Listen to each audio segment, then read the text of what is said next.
Welcome to A Little Bit Radical, a business podcast from Standing on Giants. I'm Rob, your host.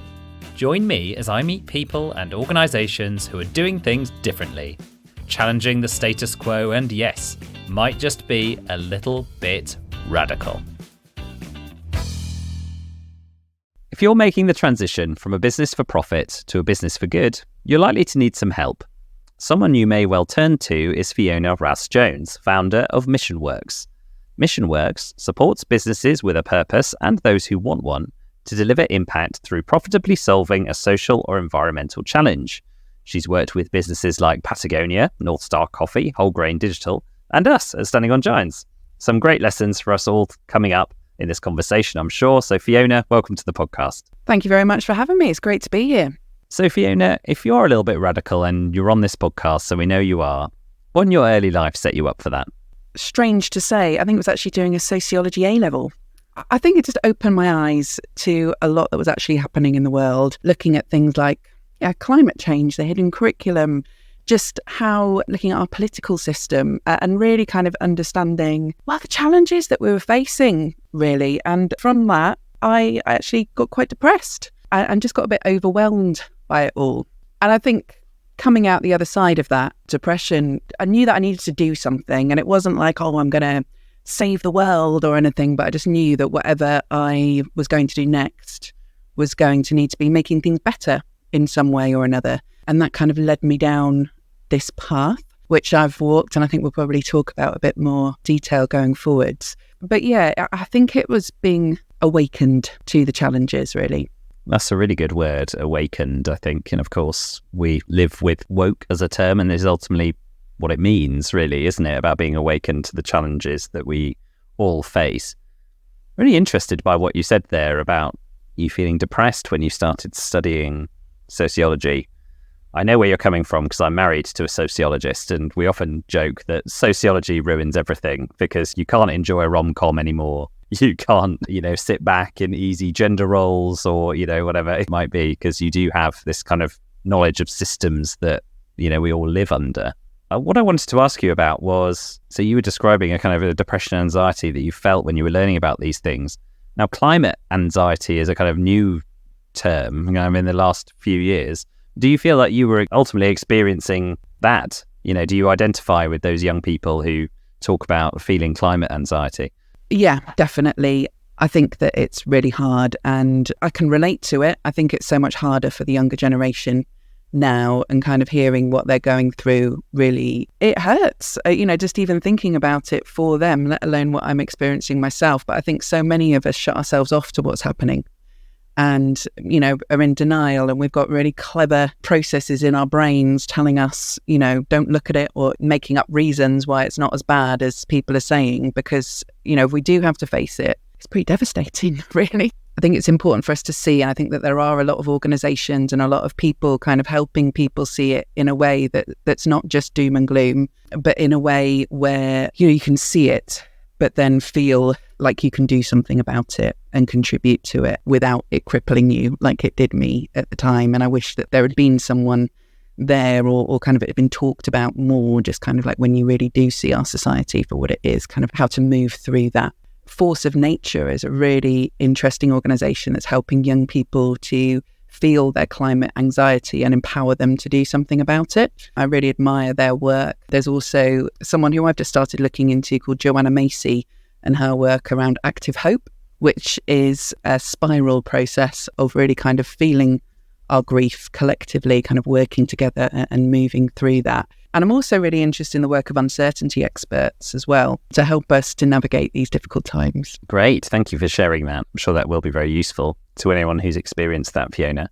Then as you started to grow up, past your A-levels, how did you go down this path of wanting to take action? What did that look like? I didn't go down this path in like a really conscious way. I kind of felt my way with it. So there were periods where, just kind of enjoyed life and didn't do much. But I was involved in kind of protests and trying to make a difference that way. What protests were you involved in? Oh, so I'm of the age where there was a lot of kind of, stop the war protests around that, kind of a lot, that is very relevant now, kind of Israel, Palestine. there wasn't so much around the climate. It was more about kind of living it than sort of protesting it. And so I made a lot of life choices that were aligned with that, one of which was to go travelling overland through, when I went travelling. So it was kind of on the Trans-Mongolian Express down through Asia, and through that process, volunteering on organic farms and looking at different kind of social enterprises and seeing different ways that people were living and addressing challenges as well. Through that, studying permaculture,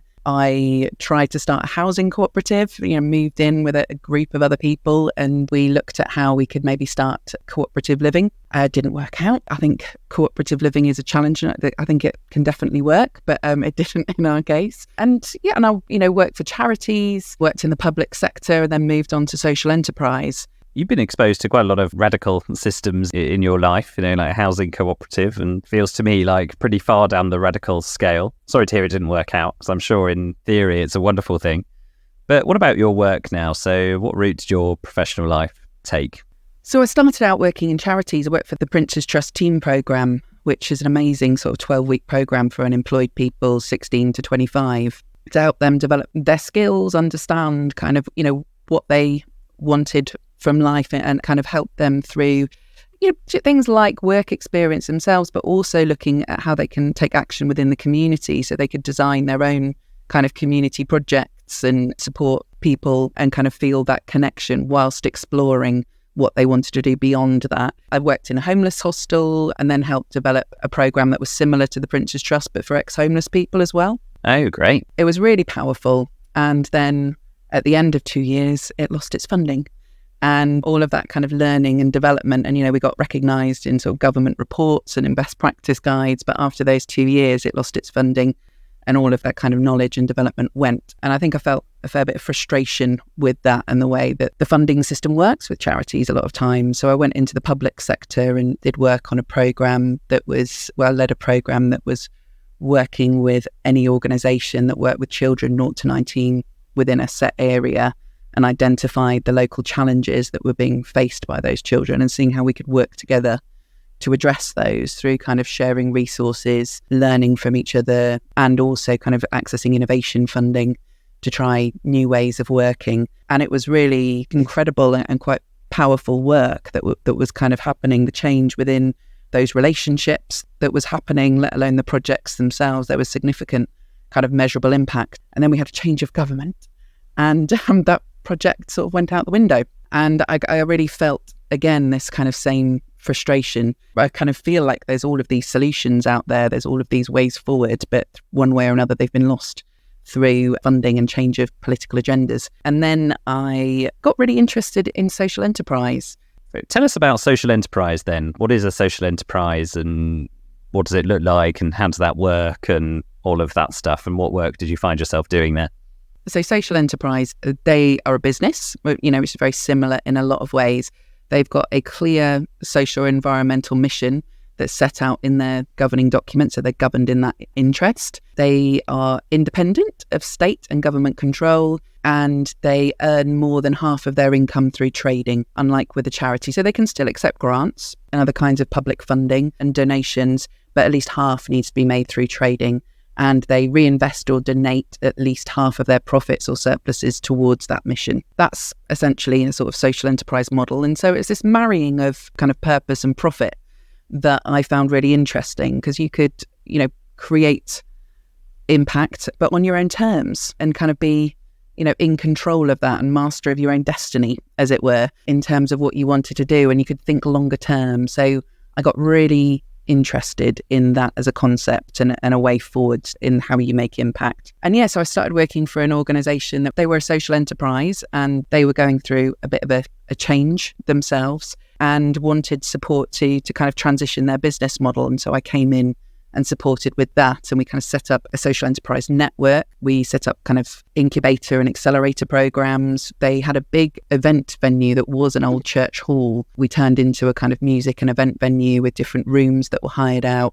We started a catering business that also trained unemployed people and helped them gain qualifications, but used organic and locally sourced ingredients, and did a lot of kind of business catering and music events, kind of festivals and weddings and all kinds of things like that. And I loved it. I really enjoyed it. Sounds fantastic. I'm not surprised. What a wonderful organisation to be involved with, and real breadth of work as well. It was great in so many ways, but I think, one of the challenges that was coming up, particularly kind of looking at how do we accelerate social enterprise, that was a question. How do you accelerate the growth of social enterprise? There are these amazing, impactful projects, but they weren't necessarily scaling. So we did an innovation project with University and Unlimited, who were a national social enterprise charity, with partners in Belgium and Holland as well, and trying to explore that. And although we unpicked some really interesting, findings and ways to try to help social enterprises innovate to scale, we didn't find the answer, put it that way. So what do you think, what was the challenge to scaling a social enterprise? Is there something in that structure that just prevents it, or was it something else? Why do you think you couldn't find that answer?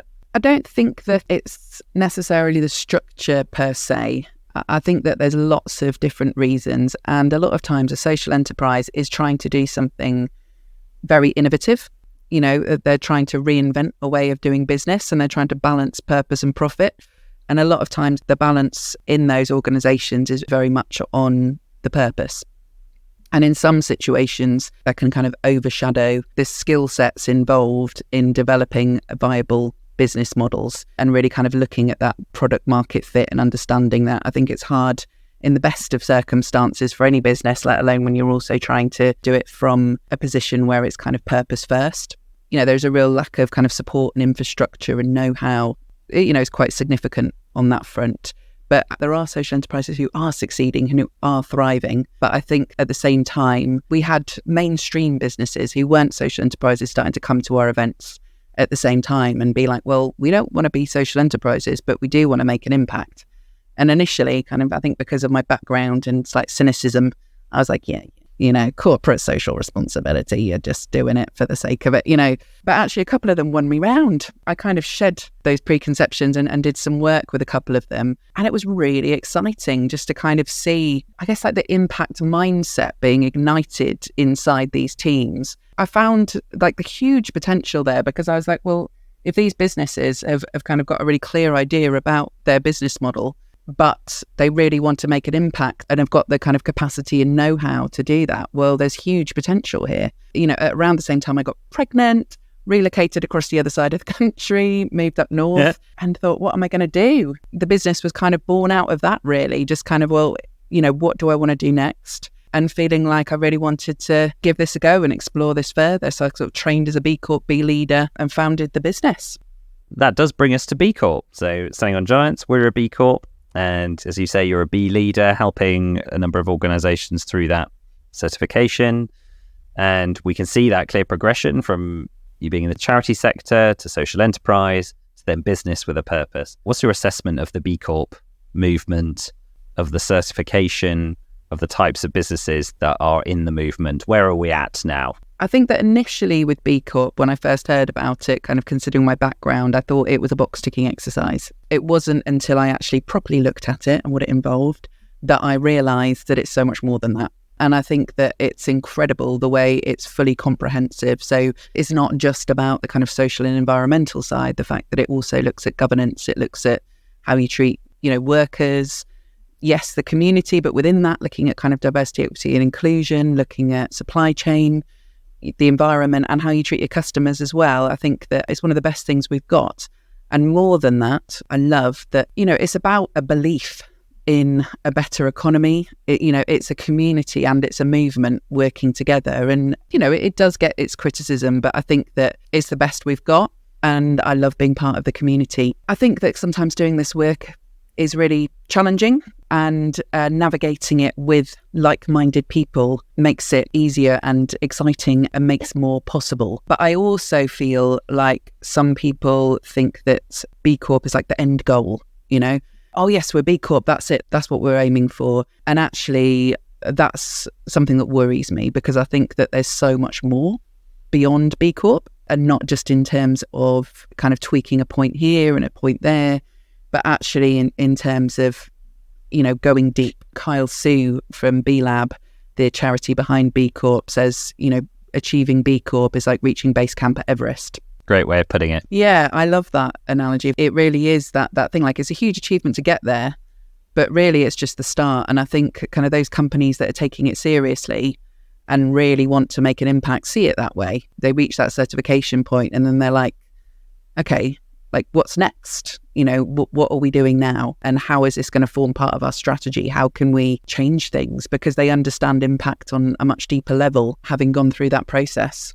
The other day, I heard someone refer to B Corp as greenwashing, which for obvious reasons kind of enraged me.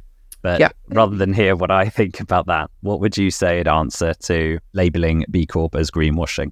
I think it just depends on the company doing it. I don't think that B Corp itself is greenwashing. I think that it provides a really valuable framework to understand your impact and make improvements on that impact. It's kind of like a pathway to improvement and continuous improvement. How some companies might use the B Corp badge could be seen as greenwashing. And there are some companies that I do, see that in and kind of question that. But I don't think B Corp itself is greenwashing. It depends how it's used. And I think that there are questions around how the framework works, and it is at the moment being redesigned. There's a new version that's being put into place. And I think that that's really powerful. I think one of the challenges around the assessment as it is at the moment is that across the 5 areas of governance and, workers, community, environment and customers, you can kind of pick and choose where you want to get points and where you want to kind of improve across those areas. So it does mean that, some companies might not actually be doing that much for the environment, or some companies may even not be paying a living wage, and yet they're B Corps. And I think that is a problem. But that is something that is being addressed within the new standards. And so there's going to be 10 mandatory areas that companies are going to need to reach. But, everything is learning. Everything is a process. The fact is that B Lab are responding to that and making positive changes. They're widely consulting and making improvements. I don't see that as greenwashing. Completely. My answer for what it's worth is, if you want to greenwash, there's far easier ways to greenwash than go through the laborious and tedious process of B Corp certification. I don't know what you think of that. It took us a year, and it takes a long time and a lot of work to get there. But then at the same time, I completely agree with you that there's room for improvement, and we'll see what the new standards kind of look like. But I think the direction of actually there should be a minimum standard across all of these impact areas that everyone meets is great. And I completely agree with you as well that B Corp should be seen as a kind of a minimum standard for business, not the top 0.05% gold standard. I think the more businesses that become a B Corp, the better in that sense. We can show that it can be a mainstream standard. Let's move on to Mission Works now, because this is how partly I would say you're meeting your desire to go beyond B Corp. So give us a summary of what you're doing at Mission Works and what a mission-led business is. Yeah, I'd love to. I think there's so many misconceptions around different types of business, be it like purpose-led, mission-led, sustainable, regenerative, ESG and all of these things. They're all trying to make business better in some ways and have that kind of social or environmental focus. And each of them is a different path or a different sort of approach. But I think the differences do matter. So in terms of mission-led business, a mission-led business's main aim is to help profitably solve a social or environmental challenge. So they have a purpose with a clearly defined and measurable problem behind it. They've got an aligned business model, so they achieve their purpose through every product or service they sell. And they've also got a strategy to achieve impact and profitably deliver that purpose. So like a framework that helps them to innovate, improve and share that impact. Fantastic. Thank you for that summary. As we've mentioned already, we're working with you at Standing on Giants to work on this. And the bit that's always interested me most since we first met and started this work was really digging down into what problem you are trying to solve as a business. And we kind of felt that we do solve problems. There is a social problem there that we're solving through building communities, but we're not quite sure kind of what it is. Or we've got some ideas about various things that it would be. How would you go about if there's a business listening who's kind of feeling the same thing, like we're not quite sure exactly what problem we're solving? How do you go about exploring that? The same way that we've been going through it together, really. a lot of organizations are making positive impact, and they might have a very broad purpose statement but feel that it is unmeasurable. I think that's really common, and it's in kind of getting clear on that and defining it and making it kind of measurable that you can more consciously create impact through the business as well. I think sometimes like defining your purpose or finding your purpose sort of can feel a bit like a menu card of problems, and it's just kind of like, oh, let's have a look at the UN Sustainable Development Goals, or let's have a look at this kind of list of challenges. What should be our thing? And I think it needs to go deeper than that, that it's about the connection with the people who are running the business. And so when I start the process with a company, it is kind of working with the leadership and looking at, well, what is your unique ability and your strongest opinion about your industry, and kind of building it from there really, and kind of looking at the business, what it is, what it does, what the people who work there and your customers kind of love about it, looking at what you're great at, looking at what you're paid for, what you could be paid for. And also, when we get into that era of kind of like what the world needs, what the problems are, I think a lot of organizations kind of see a lot of the world's problems as quite far off or quite distant. But actually, when you start digging, they're a lot closer than a lot of people think. And so, some of the questions that I might ask include things like, when you started the business, what was it that you saw that you wanted to change? When you joined the business, what did you see that you wanted to change? Or what was it about that company? What are the social and environmental challenges of your industry?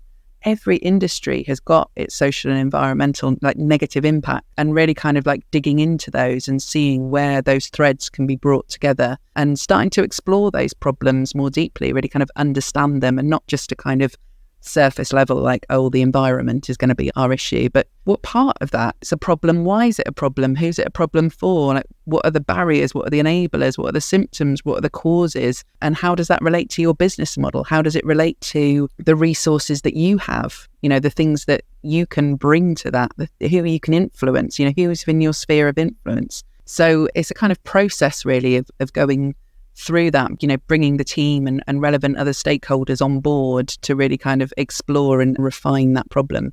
I think you're right that every industry has social and environmental problems that they can either make worse or make better. You're reminding me of an episode, a conversation we had with Sarah Jones from Full Circle Funerals, and looking at ultimately body disposal in funeral care. And, she commissioned the first piece of research into the carbon footprint and the environmental impact of that.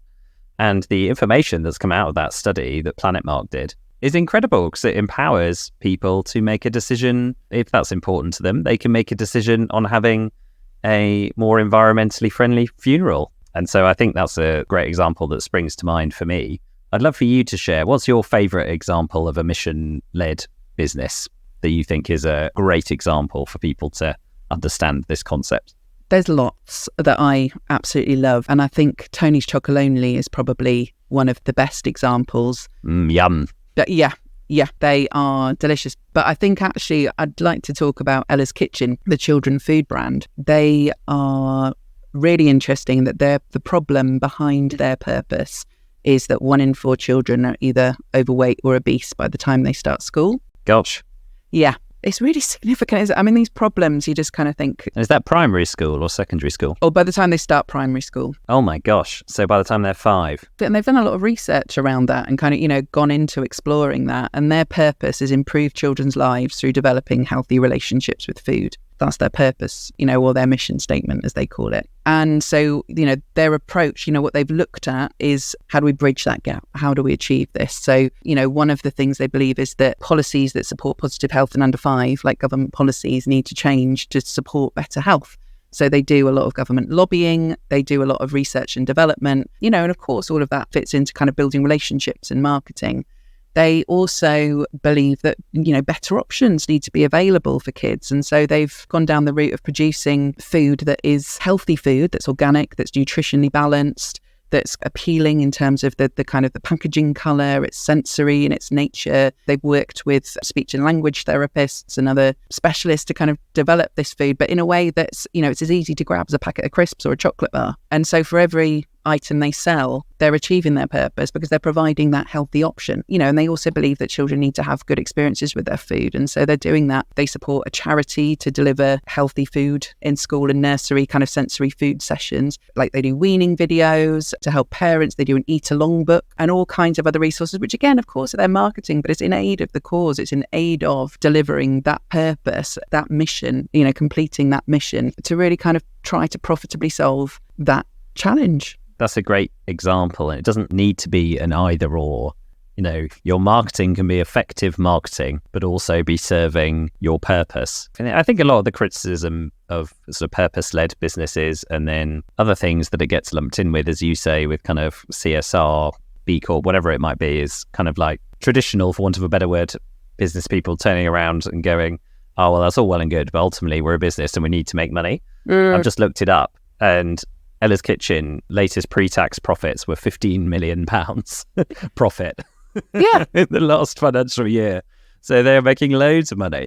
And love them or hate him, Elon Musk, personally not a fan, but, he's the richest man in the world. And with Tesla, he's been profitably solving an environmental challenge. Great point, yeah. It's an interesting point, the relationship with purpose and profit. And sometimes it can feel dirty. It can feel like that there's kind of something wrong with that. But actually, I've seen firsthand, I think people are quite surprised by this with my background, but it's like there is no purpose without profit. If you're not making money to further the cause, you're not making an impact. Sort of if for every item or service you sell, you're creating a positive impact, then you've almost got a responsibility to grow. Like one of my clients, we're aiming over a coffee company. They're aiming kind of like, over the next 5 to 10 years, maybe double in size. Well, since working together, they're like, actually, the more coffee we sell that is like impact focused and creating this measurable positive impact that's then not being bought in an unethical way from another company, there's kind of actually a responsibility almost for us to kind of sell more. And, and now they've got ambitions to be, 4 or 5 times the size. I want to see these companies growing. I want to see them outperform their competitors and kind of challenging their industries to change. That will take growth, not like it's a kind of easy journey. And I think, it needs to be looked at in the round as well. We're not kind of just focusing on one problem and not being aware of the other like negative impacts that might be being created through that. They also need to be addressed. But where there's that alignment, there's an imperative almost too. That's a great way of looking at it as well. It's not a fluffy choice, right? It's an imperative that you need to grow more to solve this problem. We've interviewed Matt, the founder of Books, which is a reusable delivery box and the system to support that. Fantastic idea and fantastic company. He was saying that there's already predictions. The world's first trillionaire will be someone who has started a sustainable energy company or something. It will be a company like we're talking about here, one that is solving a social or environmental challenge at scale. Yeah, and I think that's really exciting that is possible. We're not just thinking about doing good in a way that kind of costs more time and money and it's kind of fluffy thing on the side. It's like totally linked. And, I'm not saying that any of these businesses are like perfect at solving sort of, these social environmental challenges. We have no perfect solutions. We have to be really clear about that. I get concerned sometimes that people kind of particularly kind of calling out companies that are doing really incredible things for greenwashing because they're not perfect. But we really don't have any perfect solutions right now. And I think that I really admire those companies that are trying to really do this and learn in the process and iterate and evolve and try to, bring in better solutions because, what's the alternative? We don't do anything because we don't have perfect solutions. Yeah, exactly. This annoys me too. I'm trying out a term for it. See what you think, which is the kind of the Gandhi or bust theory. Unless you're Gandhi, there's no point, doing anything, which is a ridiculous argument, right? We should all just be trying to do whatever we can. Yeah. And Gandhi had his flaws as well. Right. Actually, yeah. We can't be paralysed not to act. As long as we're acting in the best interests and learning and growing from that, then we're moving forwards. And, we can be focused on getting better, collaborating, improving, like being curious. It worries me when people talk about, the story of their impact or the story of how they're doing this. And it's like, we're not at the story stage. We don't have all the answers. We don't have the happy ending. We're in the process. And I think that, when talking about the impact that we're having, this is where we're headed. This is what we're trying to do. this has worked, this hasn't worked. If you want to help us, if you've got any ideas, we're learning, we're trying. It's a hypothesis that's being tested, like through that journey. And I feel like it would be really beneficial if more of us kind of looked at it that way. And there's going to be successes and failures in that. Yeah. As with any business, any endeavour that's worth having is hard. But I think that if we kind of look at it that way and learn and evolve, then, that's how we're going to move forwards. So let's bring you out of your day-to-day now and turn your attention back to the world. Hopefully you won't get depressed like you were as an A-level sociology student. But what's a little bit of a radical change for the world that you would like everyone to get behind? I think that I would like for people to try to connect with what's happening and try to find a vision for a better future. I think a lot of times when we think about the future and kind of solving these problems, we think of it in a way of kind of deprivation, like we can't do this, we can't do that. But actually, I'd love to see more of us kind of dreaming a better future, like a future worth having that is sustainable, that maximizes everybody's well-being, and kind of starting to think about what that looks like and kind of daring to dream. And then kind of hopefully from that place, we can collectively figure out a way to get there. Sign me up for that. Yeah, lovely. And so, Fiona, last question is always the same. There's someone listening to this podcast who has a little bit of a radical idea for their business or their life, whatever it might be, but they don't know where to get started. What advice would you give them? You've had loads of great advice from other guests on this podcast. I love it. And I think, I want to echo a lot of that. But I think if I had to pick out something a bit different, it would be to really, try and focus on the problem that you'll solve and getting a good product market fit. Coming at it from that perspective of, there's no purpose without profit. That product market fit is key, and you might not be able to deliver everything that you want to from a ethical, social and environmental perspective to start at the beginning, but kind of focusing on that minimum viable product, what you can do in a minimum viable way and kind of test and iterate and really focus on that product market fit. And then you can add in more over time, more of the benefits over time, but get started and go for it. Wonderful. Thank you, Fiona. It's been a pleasure to speak to you today. And I'll see you again soon. Thank you for listening to this podcast. If you enjoyed it, please follow us on your podcast platform. If you'd like to appear on A Little Bit Radical or have an idea of someone we should speak to, please email podcast@standingongiants.com or get in touch with me on LinkedIn. You can search Rob Fawkes or search Standing on Giants and you'll find me there. Thank you very much and speak to you next time.